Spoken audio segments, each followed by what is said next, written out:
Ravens flock, welcome back to another video. Today we are talking about Colin Cowherd's playmaker pyramid that he did about 10 days ago. I just now saw it, but it was surprising enough to me and his placement of the Ravens on his list that I felt like I needed to make a video and discuss it. So first, I'm going to play the audio, and then we're going to discuss it from there. Ravens. Okay, I think they're really, really good. Could be great. I just don't know if they're ever healthy. And so J.K. Dobbins off an injury, Odell Beckham off an injury, Rashad Bateman off an injury, Zay Flowers a rookie. I think they could be the fastest offense in the league, and I can't wait to watch Baltimore. Me neither. And I do think they're a playoff team. Absolutely. With the injuries, or I'd rate them higher. At Thanksgiving, if they're all healthy, they may be top of the pyramid. Absolutely. And then he goes into his top three. I'll try and throw a picture of this pyramid up on the screen somewhere. But so he has the Ravens in the third tier, along with the 49ers and the Chargers. First of all, let's take a moment and try to remember the last time the Baltimore Ravens were mentioned in the top even 10 best playmakers in the league. They've been just known as a running team for several years now, so this is like a breath of fresh air. And honestly, I agree with the placement here. I think you can, if you split hairs, they could even move up a little bit. Maybe I'm biased. And the only reason I would keep them under the Eagles is A.J. Brown is more proven than any receiver on Baltimore.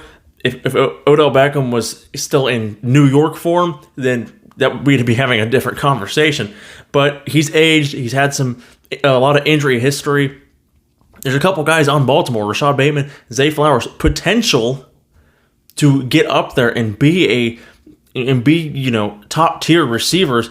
But I'm going to look at this objectively in what I know for a fact. And right now, I think A.J. Brown would top them just because he's done it, right? I can't move the Ravens up just on potential. Zay Flowers hasn't had game action on an NFL field yet. So I believe he'll be good. I have very, very high hopes, but I'm going to pump the brakes until I see it. But again, I'm not saying he won't be. I believe he will be really good. But this is the best receiver room, like I've said before, Lamar Jackson has had in Baltimore. He has them, surprising to a lot of people, has them ahead of the Chiefs, the Bills, the Jags, even the Seahawks, which I think have an underrated room. And for good reason. Those teams do not have a room as good as Baltimore. I do agree with keeping them below Miami simply because Tyreek Hill and Jalen Waddle are just ridiculous. Outside of that, though, I think it could be pretty neck and neck. I would take Lamar over Tua. I would take the Ravens running backs over Miami's. And outside of those two receivers, I'm not going to argue with, I'm not going to split hairs here. This is incredibly exciting. I cannot wait to see Todd Monken at work with this group of receivers. And like he pointed out, which I've been saying, health is such a huge factor that we need to consider.